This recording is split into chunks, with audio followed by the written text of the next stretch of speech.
नमस्कार।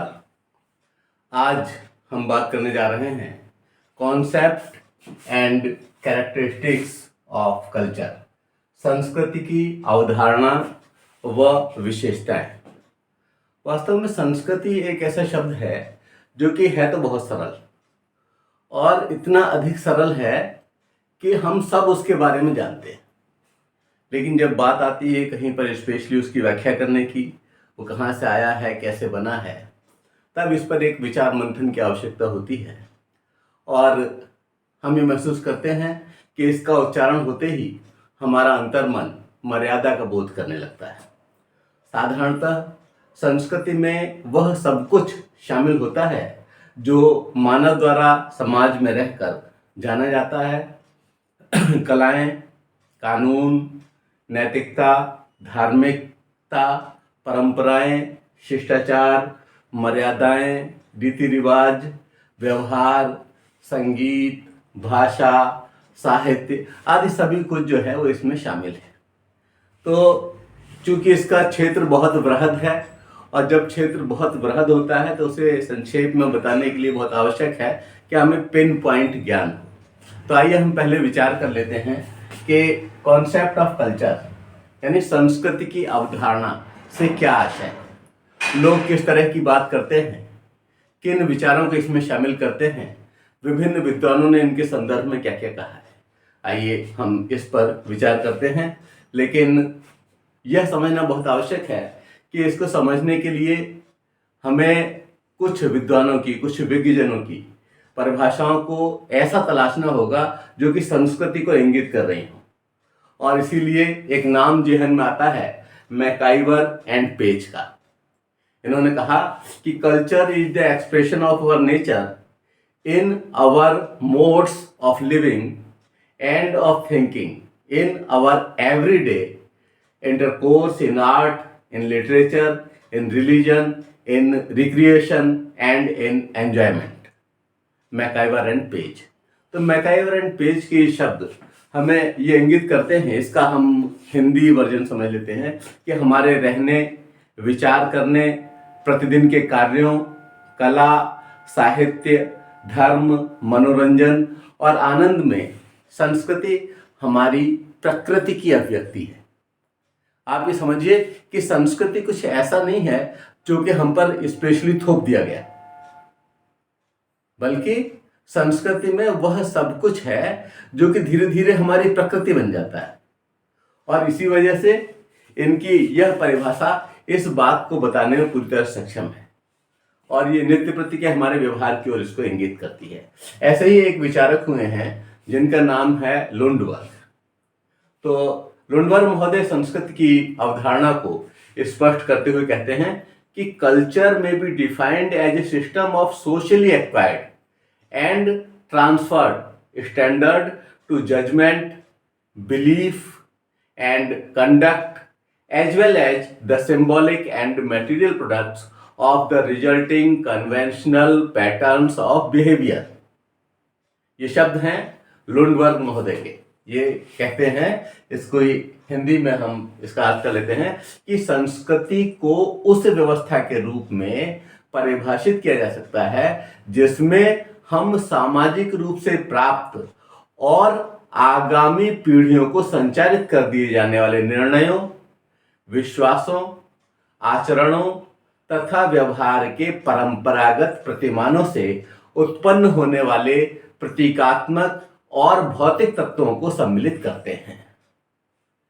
आप ये समझिए, एक तरह से जो अब तक की हमारी यात्रा है और उसका जो कुछ भी परिणाम निकल रहा है वह सारा का परिणाम संयुक्त होते हुए चल रहा है और वह हमारे व्यवहार में ढल रहा है। और व्यवहार में ढलने से जो परंपरागत प्रतिमान के जो प्रतीकात्मक सूत्र हैं उनको हम आगे लेकर के चल रहे हैं। तो ये सारा कुछ शामिल हो जा रहा है उस संस्कृति में। संस्कृति एक्चुअली वह मर्यादा है जो कि समाज द्वारा बहुत अनुभव के बाद तराश ली गई। तो ये शब्द बहुत सुंदर है। ऐसे ही एक विचारक हुए हैं जिनका नाम है टायलर। तो टायलर महोदय ने संस्कृति की अवधारणा को सुंदर शब्दों में यूं सजोया कि culture is that complex whole which includes knowledge, beliefs, art, morals, law, customs, and any other capabilities and habits acquired by man as a member of society.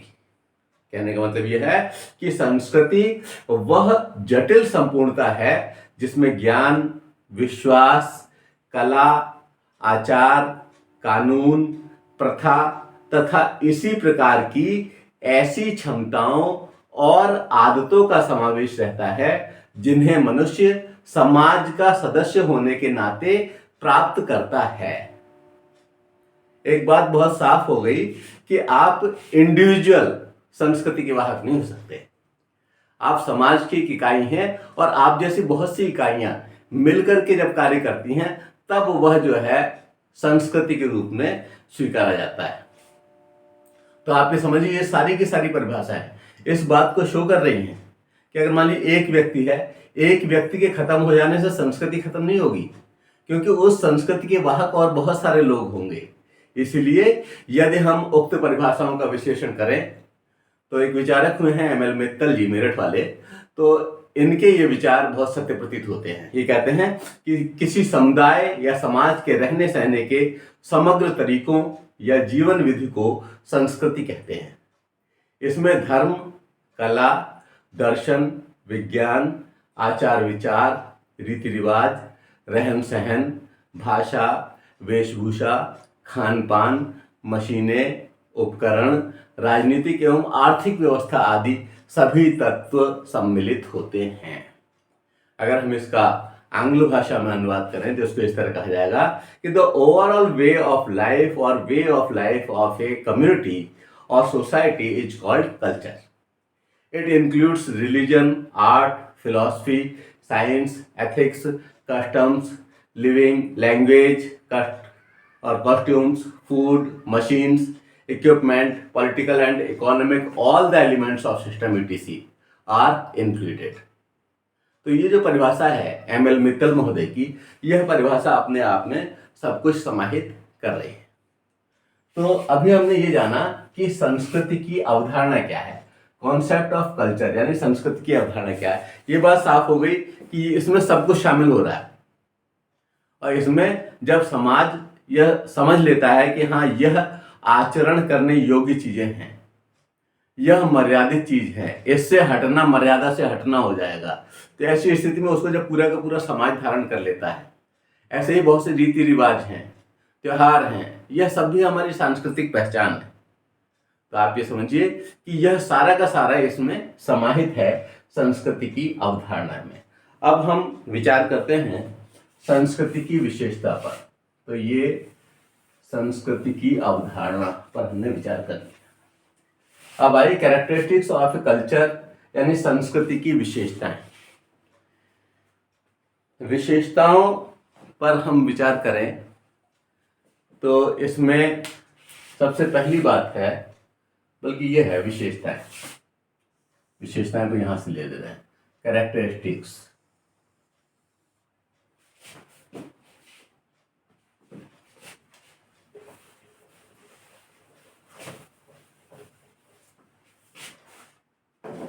संस्कृति की विशेषताएं। सबसे पहले कि संस्कृति अनुभव आधारित।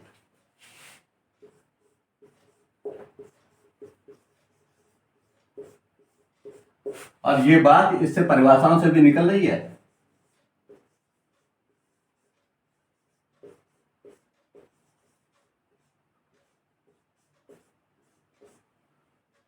संस्कृति अनुभव आधारित यानी कि कल्चर बेस्ड ऑन एक्सपीरियंस। तो अब तक जो हमारे अनुभव हैं, उन अनुभव के आधार पर हम क्या चीज अपने में शामिल कर लें और क्या चीज हटा दें। जो चीजें हमें लेकर के चलनी है, जो हमें आने वाली संतति को देनी है, जो इस तरह की हैं जिनका स्वीकार करना समाज के हित में है, ऐसी सारी चीजें हैं। और इसलिए कहा कि ये किस पर बेस्ड है, अनुभव आधारित है, बेस्ड ऑन एक्सपीरियंस है। तो एक विचारक हुए जिनका नाम है लुंडवर्थ, तो उन्होंने कहा कि culture is not related to a person's innate tendencies और biological heritage, but it is based on social learning and experiences. इसको अगर हम हिंदी में कहना चाहें तो संस्कृति व्यक्ति की जन्मजात प्रवृत्तियों अथवा जैविकीय विरासत से संबंधित नहीं होती, बल्कि यह सामाजिक सीख व अनुभवों पर आधारित होती है। आप ये समझिए, सामाजिक सीख, बहुत सुंदर, बहुत अच्छा शब्द इन्होंने इस्तेमाल किया है। सामाजिक सीख से मतलब यह है कि संपूर्ण समाज जब सीख रहा है और वो जो अनुभव प्राप्त कर रहा है उस अनुभव के आधार पर तय हो पा रही है, तब हम उसे संस्कृति में समाहित कर रहे हैं, अन्यथा हम उसे संस्कृति में समाहित नहीं करेंगे। दूसरी बात, संस्कृति में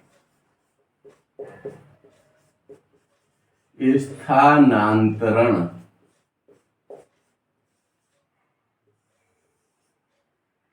की शक्ति,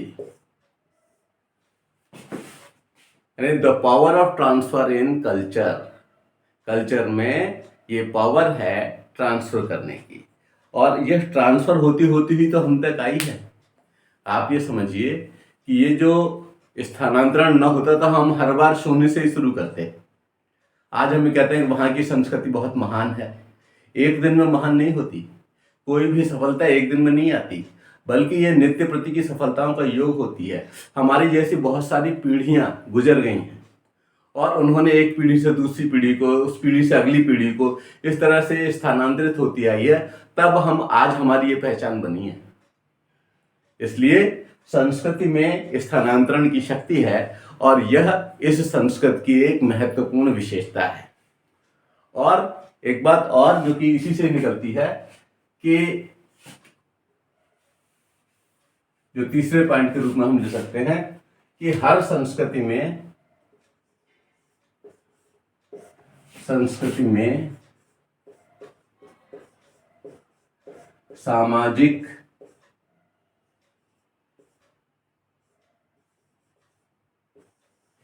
विविधता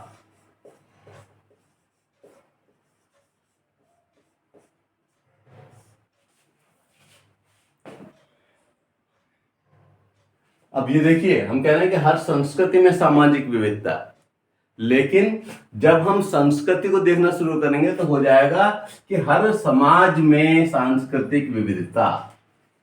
हर समाज में जितने सारे समाज हैं, जितने समाज हैं उतनी संस्कृति। उस समाज की संस्कृति इस तरह की है, अरे वहां गुजरात में तो हमने इस तरह का देखा, अरे वहां कर्नाटक में ये देखने को मिला। इसका मतलब क्या हुआ कि हर समाज में सांस्कृतिक विविधता है और वो उनकी पहचान है।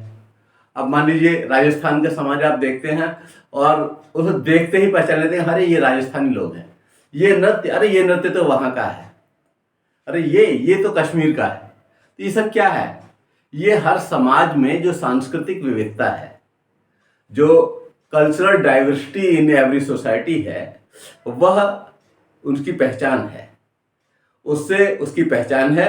और भारत के विभिन्न प्रांतों में, विभिन्न क्षेत्रों में रहने वाले लोग अलग अलग समय पर, आप समझिए जब 26 जनवरी बहुत सारी झांकियां निकलती हैं तो हमें कुछ झांकियों को देख करके अंदाजा लग जाता है कि अरे यह राजस्थान की होगी, ये कश्मीर की है, ये वहां की, अरे ये वहां का लोक नृत्य प्रस्तुत किया जा रहा है। इस सब का मतलब क्या हुआ कि सांस्कृतिक विविधता, सांस्कृतिक विविधता ये किसकी पहचान है? उस समाज की पहचान है। तो हम चौथे पॉइंट के रूप में लिख सकते, वो तीसरे पॉइंट के रूप में, कि हर समाज में सांस्कृतिक विविधता है, cultural diversity in every society. अब हम आते हैं अगले बिंदु पर, यानी कि चौथे बिंदु पर, और ये बहुत महत्वपूर्ण गुण है, क्योंकि संस्कृति में सामाजिकता का गुण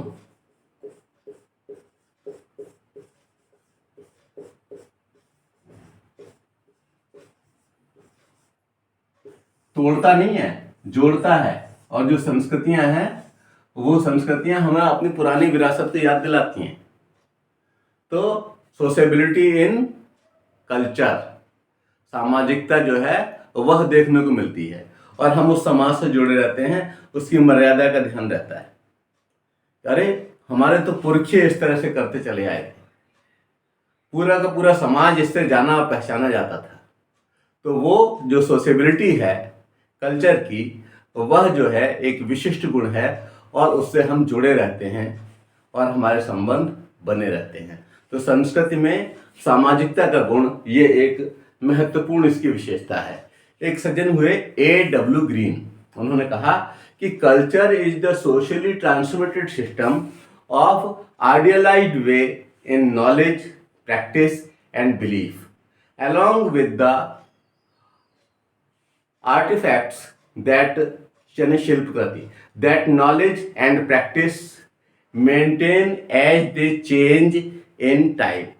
इसका हिंदी आशय ये हुआ कि संस्कृति ज्ञान व्यवहार की उन आदर्श पद्धतियों तथा ज्ञान और व्यवहार से उत्पन्न हुए साधनों की व्यवस्था को कहते हैं, जो सामाजिक रूप से एक पीढ़ी से दूसरी पीढ़ी को दी जाती है। अब ये सामाजिकता का गुण एक पीढ़ी दूसरी पीढ़ी को देती चली आ रही है।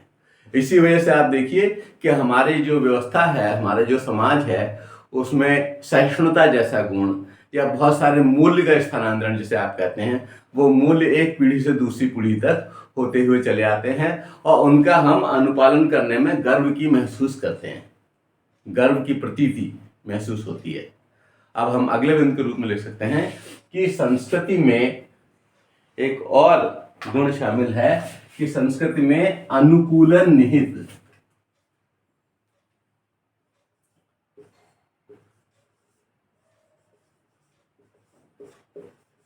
संस्कृति में अनुकूलन निहित। अच्छा, कोई ये नहीं कहता कि चूंकि बचपन से ही घुट्टी से ही माँ बाप उसको ये सब बताने लगते हैं और इसीलिए एडॉप्शन इनहर्न्ट इन कल्चर, इसको हम स्वीकार करते हैं और आंख बंद करके स्वीकार करते हैं। और सभी लोग जो उस संस्कृति को मानने वाले होते हैं, वह उसको बचाने के लिए कई बार अपना सर्वस्व न्यौछावर करने को तैयार हो जाते हैं। आप ये समझिए, अगर मान लीजिए किसी एक रेजिमेंट की कोई कल्चर है और वो भारत की ओर से युद्ध लड़ने वाला कोई रेजिमेंट है, तो उसकी कल्चर को बचाए रखने के लिए प्रयास करते हैं आगे आने वाली पूरी पीढ़ी, और वो उससे अनुकूलन कर लेती है। उन स्थितियों से, उन कठिन और विषम परिस्थितियों से भी अनुकूलन कर लेती है। तो आप ये देखिए कि संस्कृति में ये एक विशेष क्वालिटी होती है। अगली बात, समाज का आदर्श संस्कृति है।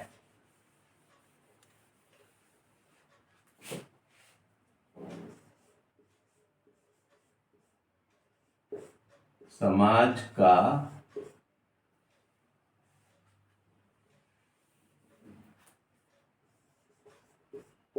आदर्श संस्कृति है।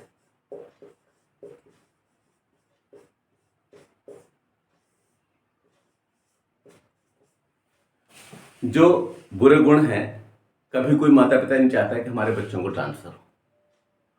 तो जब संपूर्ण समाज प्रयास कर रहा है, उसके बाद किसी बात पर पहुंच गया कि हाँ ये चीज़ बहुत अच्छी है, इसको अपनाया जाना चाहिए, और पूरा समाज मिलकर के उसको स्वीकार कर रहा है, तो ऐसे में कोई बुरा नहीं मानता कि आप इस दिन इस तरह कर रहे हैं। अगर मान लीजिए यहाँ का हिंदू समाज होली खेलता है, तो रंगे पुते चेहरे उस दिन बुरे नहीं माने जाते उस काल तक, और उसके बाद पूरे साल एक अलग तरह की स्थिति रहती है। तो यहाँ पर समाज का आदर्श जो है वह संस्कृति है। समाज ने उसको बहुत लंबे समय के निचोड़ के बाद प्राप्त किया है। इसीलिए एक व्हाइट महोदय थे, उन्होंने कहा कि culture is a symbolic, continuous, cumulative and progressive process. Cumulative यानी कि संचयी, जुड़ता चला आ रहा है, पहले से लेकर के अब तक का सब जुड़ता चला आ रहा है। इसको हिंदी में कहना चाहें तो संस्कृति एक प्रतीकात्मक, निरंतर, संचयी और प्रगतिशील प्रक्रिया है। व्हाइट महोदय ने बहुत अच्छी परिभाषा, बहुत कम शब्दों में परिभाषा दी है, और ये समाज का जो आदर्श संस्कृति है, इस बात को सिद्ध करने में इनके शब्द पूरी तरह से सक्षम हैं। तो निश्चित रूप से हम कृतज्ञ हैं इन व्हाइट महोदय के। अब हम नेक्स्ट पॉइंट की ओर बढ़ते हैं कि संस्कृति आवश्यकता पूर्ति में सक्षम है।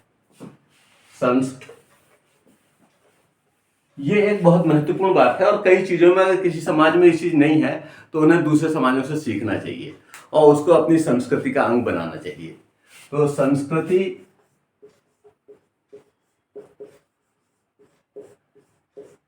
आवश्यकता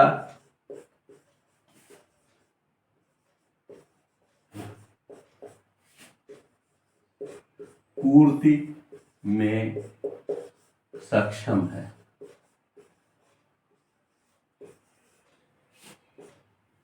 असल में बहुत सारे लोग इस बात को लेकर के बुरा मान जाएंगे, लेकिन बड़ा साफ शब्दों में कहना है कि आप अगर सरदारों में देखें तो कोई हमें भीख मांगता हुआ नहीं मिलता। अब निश्चित रूप से वे सरदार हैं, वे श्रेष्ठ हैं कि उन्होंने ऐसी व्यवस्था की हुई है, अगर किसी को कुछ नुकसान भी हो गया तो सब मिल करके, उनकी संस्कृति है कि वो करके फिर से उसको खड़ा करने का प्रयास करते हैं, और उसकी वह भी चूंकि उसी संस्कृति का हिस्सा है तो उसकी जब अर्निंग होने लगती है वह सब लौटाता है। ये बहुत सुंदर व्यवस्था है। तो ये जो है संस्कृति आवश्यकता पूर्ति में सक्षम है, तो उनकी संस्कृति पूरी तरह से सक्षम है। बाकी संस्कृतियों को उस विरासत को अपने आप में शामिल करने का प्रयास करना चाहिए। इससे होगा क्या कि पूरा समाज बहुत मजबूत हो जाएगा, और लोगों को जो ये एक डर लगा रहता है कि हम खत्म हो जाएंगे, हमारा अस्तित्व खत्म हो जाएगा, हमारी एक गलती, एक बार घाटा हमें बैठा देगा, तो ऐसी स्थिति नहीं आएगी। हम एक दूसरे का सहयोग करेंगे, एक दूसरे के सहयोग से आगे बढ़ेंगे। तो इस तरह की संस्कृति को हमें ग्रैस्प भी कर लेना चाहिए, दूसरे से भी ले लेना चाहिए। तो संस्कृति जो है वो आवश्यकता की पूर्ति में सक्षम है, और कई बार इन संस्कृतियों की वजह से बहुत से तीज त्योहार होते हैं। वो तीज त्योहार किसी न किसी विशिष्ट उद्देश्य से जुड़े हुए होते हैं, और उन विशिष्ट उद्देश्यों से उस काल विशेष में इतनी अधिक मांग की आपूर्ति हो जाती है कि लोगों का बहुत लंबे समय तक परिवार चलता है। इस तरह देखिए कि कुछ खाने पीने की चीजें वो हमारी संस्कृति में शामिल हो गई कि उस समय वह खाई जाएंगी, और उस समय ही वह दी बेस्ट है। जैसे मान लीजिए घेवर है, तो भारत में एक समय विशेष पर वो बनता है और बहुत बड़ी मात्रा में बनता है। घर पर आप उसको बना नहीं सकते, दुकान से आप उसको लेकर के आते हैं, तो जिन दुकानों से वह सब चीजें बिकती हैं वह उसे बेचते हैं और उसमें सक्षम हो जाते हैं कि हाँ, कम समय भी अगर काम चल रहा है तो इससे काम पूरा हो जाएगा। ऐसी बहुत सारी चीजें हैं जो कि संस्कृति, सांस्कृतिक परिवेश, तीज त्योहार आदि से जुड़ी हुई हैं, और इनकी कोई मार्केटिंग नहीं होती। जो ईश्वर हैं, जो विशिष्ट शख्सियत हैं, इनके नाम से बहुत सारे लोगों के, बहुत सारे परिवारों की जो है व्यवस्था चलती है, और ये संस्कृति का अभिन्न अंग है। तो संस्कृति आवश्यकता पूर्ति में सक्षम है, और इसमें कहीं भी कोई दो राय नहीं। अगली बात कि ये मानवीय समाज की धरोहर है। मानवीय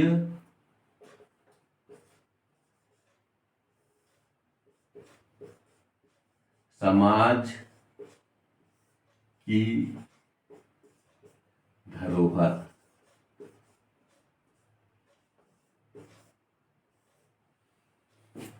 अभी हमने कहा कि संस्कृति सामाजिक, वो संस्कृति आवश्यकता पूर्ति में सक्षम है। अब हम कह रहे हैं कि मानवीय समाज की धरोहर। कुछ विचारक ये कहते हैं कि हर समाज में होती है, और यहां तक कि पशु समाज, पक्षी समाज भी एक तरह की संस्कृति का अनुपालन करता है। बहुत सारे नियमों, मर्यादाओं, रीति रिवाजों का वह भी अनुपालन करते हैं, ऐसा बहुत सारे विचारकों का मानना है। लेकिन वो जो व्हाइट महोदय ने कहा था कि इसमें संचयी व्यवस्था, यानी जो आज है उसमें और जुड़ गया, जो नई परिस्थितियां आई तो उस नई परिस्थिति के हिसाब से और जुड़ता हुआ चला गया, इसलिए हम कहते हैं कि हेरिटेज ऑफ ह्यूमन सोसाइटी। ये जो है हेरिटेज ऑफ ह्यूमन सोसाइटी हम इसलिए कहते हैं मानवीय समाज की धरोहर। और इसीलिए एक विचारक हुए जिनका नाम था रेडफील्ड महोदय ने कहा कि संस्कृति, कला और उपकरणों से अभिव्यक्त परंपरागत ज्ञान का वह संगठित रूप है जो परंपरा द्वारा संगठित होकर मानव समूह की विशेषता बन जाता है। अगर मान लो हम इसको आंग्ल भाषा में इसका तर्जुमा करें तो culture is the organised body of conventional understanding manifest in art and artifact which persisting through traditions characterize human group। आप समझिए कि संस्कृति कला और उपकरणों से अभिव्यक्त परंपरागत ज्ञान का कैसा रूप है? ऑर्गेनाइज्ड रूप है, संगठित रूप है, जो परंपरा द्वारा संगठित होकर के मानव समाज की विशेषता बन जाता है। और इसीलिए हम इसे कहते हैं कि ये मानवीय समाज की धरोहर है, हेरिटेज ऑफ ह्यूमन सोसाइटी है। तो आप ये देखिए कि ये 8 विशेषताएं हमने इसमें यहां पर देने का प्रयास किया है, जबकि इसमें और भी बहुत सारी विशेषताओं को शामिल किया जा सकता है। तो उक्त अवधारणाओं व विशेषताओं के अध्ययन से यह पूर्णतः स्पष्ट भान होता है कि संस्कृति जन्मजात न होकर स्वीकार्य गुणों, विचारों व व्यवहारों का समूह है, जैसा कि वेर्को व अन्य के जो विचार मैं आपके समक्ष रखने जा रहा हूं उससे भी स्पष्ट होता है। क्या कहते हैं वेर्को एंड अदर्स? ये कहते हैं कि although the investigation of social sciences scientists have shown that culture is not innate but learned, nevertheless the pressure to acquire the learning is so strong that is inescapable। ये कह रहे हैं वेर्को and others. इसका हिंदी अनुवाद हुआ, यद्यपि समाजशास्त्रियों की खोजों ने सिद्ध कर दिया है कि संस्कृति जन्मजात न होकर के सीखी जाती है, फिर भी इनके सीखने का इतना अधिक महत्व दिया जाता है कि इनकी अवहेलना नहीं की जा सकती। आप ये समझिए, जब सारे समाजशास्त्री मिल करके इस नतीजे पहुंच गए कि ये जन्मजात नहीं होती, ये अर्न्ड है, ये सीखी हुई है। अगर हम कहीं किसी और जगह पहुंच जाए, मान लीजिए कि हमारे यहाँ पैदा होने वाला बच्चा परिस्थितियों वश अमेरिका पहुंच गया, तो वहां की संस्कृति को सीख लेगा और उस संस्कृति को अडॉप्ट कर लेगा। इसका मतलब ये जन्मजात नहीं है, ये सीखी हुई है, इसको सभी स्वीकार करते हैं, लेकिन फिर भी इसके सीखने को इतना अधिक महत्व दिया जाता है कि इसकी हम चाहें तब भी हम अवहेलना नहीं कर सकते। जिस समाज में रहेंगे उस समाज की संस्कृति हमारे द्वारा सीखी ही जाएगी। तो इस तरह से हमने यहाँ पर देखा कि क्या कॉन्सेप्ट है इसका और क्या कैरेक्टरिस्टिक्स है कल्चर की। यह उच्च शिक्षा के परिक्षेत्र में यह प्रश्न बार बार आता है कि कल्चर की क्या अवधारणा है, संस्कृति की अवधारणा क्या है और संस्कृति की विशेषताएं क्या हैं। और खास करके एमएड या एमए एजुकेशन या हायर एजुकेशन में ये प्रश्न अक्सर पूछा जाता है। तो यहाँ पर कोशिश की गई है सरल से सरल शब्दों में देने की, और अगर आप इसको लिखा हुआ प्राप्त करना चाहते हैं तो educationacharya.com पर यह उपलब्ध है। धन्यवाद। जय हिंद, जय भारत।